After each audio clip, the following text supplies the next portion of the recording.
আসসালামু আলাইকুম।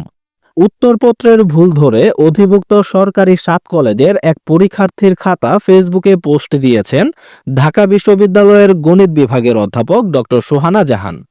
সেই পোস্টের স্ক্রিনশটটি মুহূর্তেই ছড়িয়ে পড়ে সামাজিক যোগাযোগ মাধ্যমে।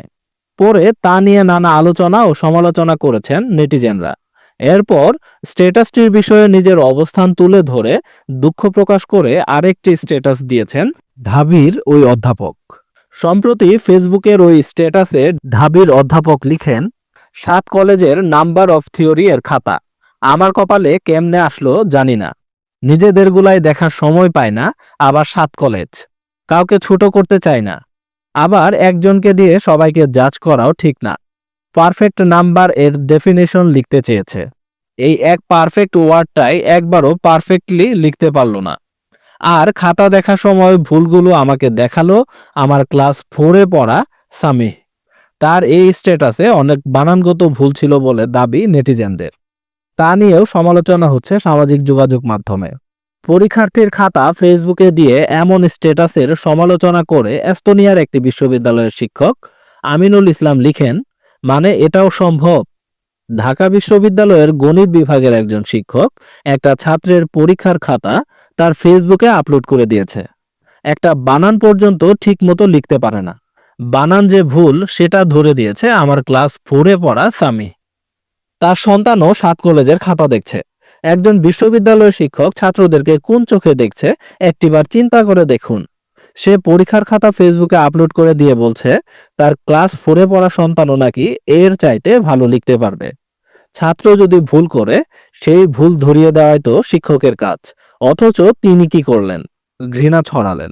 মোহাম্মদ ফয়সাল উদ্দিন সেই স্ট্যাটাসের মন্তব্যের ঘরে লিখেছেন, এই যেন আহমদ ছফার গাভী বৃত্তান্ত বইয়ের প্রতিফলন।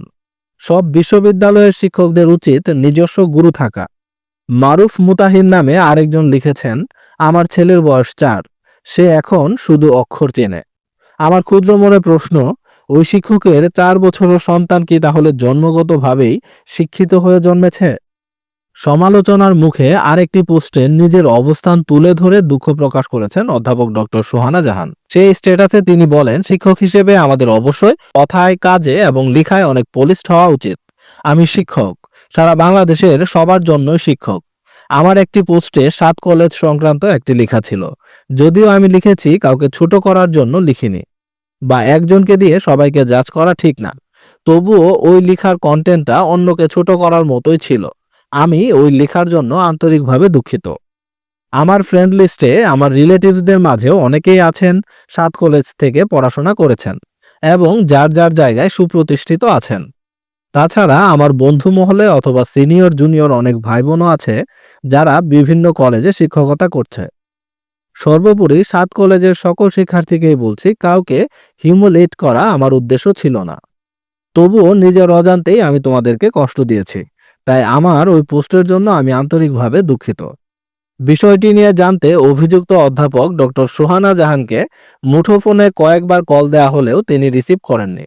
তবে ঢাকা বিশ্ববিদ্যালয়ের উপাচার্য অধ্যাপক ডক্টর নিয়াজ আহমদ খান বলেন, বিষয়টি তার জানা নেই, খোঁজ নিয়ে দেখছেন বলে জানান তিনি।